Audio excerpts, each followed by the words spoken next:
दोस्तों नमस्कार, राधे राधे। कैसे हैं आप लोग? मैं आशा करता हूं कि आप लोग सब ठीक होंगे।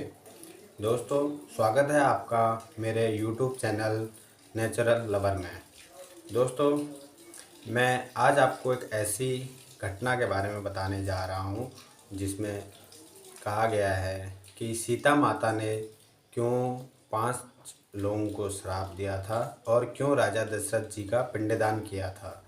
चलो दोस्तों, हम शुरुआत करते हैं। वो 5 चीज़ें कौन थी? तुलसी का पौधा और फल्गु नदी, गाय, बट वृक्ष और कौवे। इन पांचों को सीता माता ने क्या श्राप दिया था? चलो एक कहानी के माध्यम से हम इस जानकारी को समझते हैं। चलो दोस्तों, हम शुरुआत करते हैं अब इस। जब श्री राम, माता सीता और लक्ष्मण जी वनवास काट रहे थे, श्री राम व लक्ष्मण जी के पिता श्री राजा दशरथ जी की मृत्यु हो गई थी। उन्हें पिंडदान करना था। पिंडदान जो है पुत्रों द्वारा ही होता है। तो श्री राम व सीता व लक्ष्मण जी किसी पवित्र नदी के किनारे चले गए, क्योंकि पिंडदान नदी के किनारे ही किया जाता है। जब श्री राम, लक्ष्मण, सीता देवी गया में फल्गु नदी के तट पर पहुंचे तो श्री राम जी ने पंडित जी से पूजा की सामग्री के विषय में पूछा, जिसके पश्चात उन्होंने लक्ष्मण जी को पूजा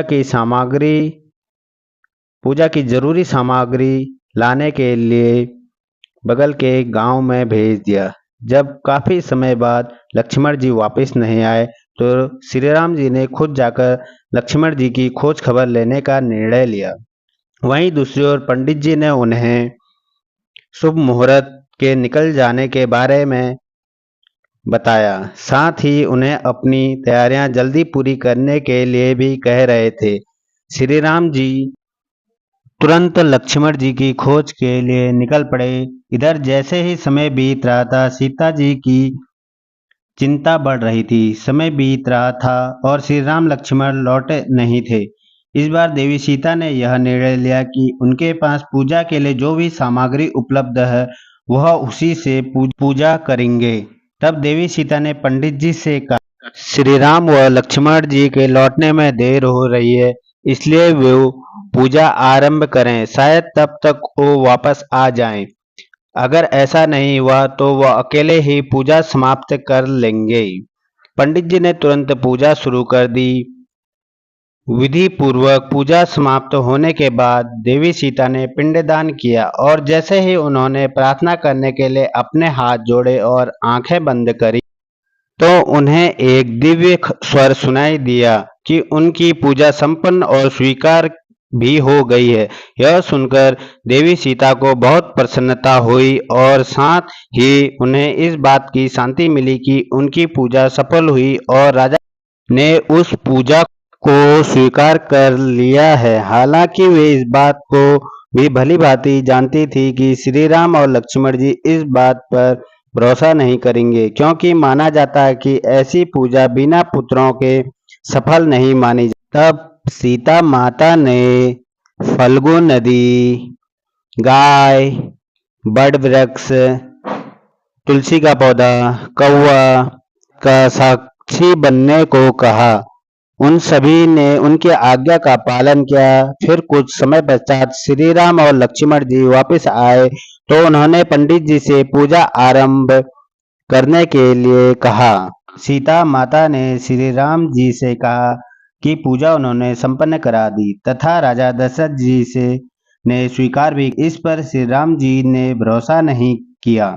श्री राम जी को कई बार समझाने के बाद भी जब उन्होंने सीता जी की बात नहीं मानी, तब सीता ने सभी साक्षियों से अनुरोध किया कि श्री राम जी को सच्चाई बताएं, लेकिन किसी ने श्री राम जी के क्रोध के आगे कुछ भी बोलना सही नहीं समझा। केवल बट वृक्ष ने ही सारी सच्चाई बताई। कि सीता माता ने सारी पूजा संपन्न करा दी है। इस बात पर सीता माता जी को काफी क्रोध आ गया। क्रोध के कारण सीता माता ने सभी को श्राप दे दिया। फल्गु नदी को श्राप दिया कि तू हमेशा सूखी रहेगी, तुझ पर कभी भी पानी नहीं रहेगा, लेकिन तू नदी कहलाएगी।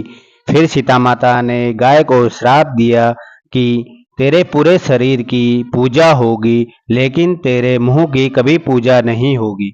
फिर सीता माता ने पंडित जी को श्राप दिया कि आपको जितना भी अगर दान दक्षिणा दिया जाए, लेकिन आप कभी संतुष्ट नहीं होंगे। फिर सीता माता ने कौवे को श्राप दिया कि तुम हमेशा खाना खाओगे, लेकिन लड़ झगड़ कर ही खाओगे, तुम कभी खुश नहीं रहोगे। फिर तुलसी माता को श्राप दिया कि तुम कभी भी गया की जमीन पर उग नहीं पाओगे, क्योंकि गया की मिट्टी तुम्हारे लायक नहीं होगी। जिससे आज तक तुलसी का पौधा कभी भी गया नदी पर नहीं उग पाता है।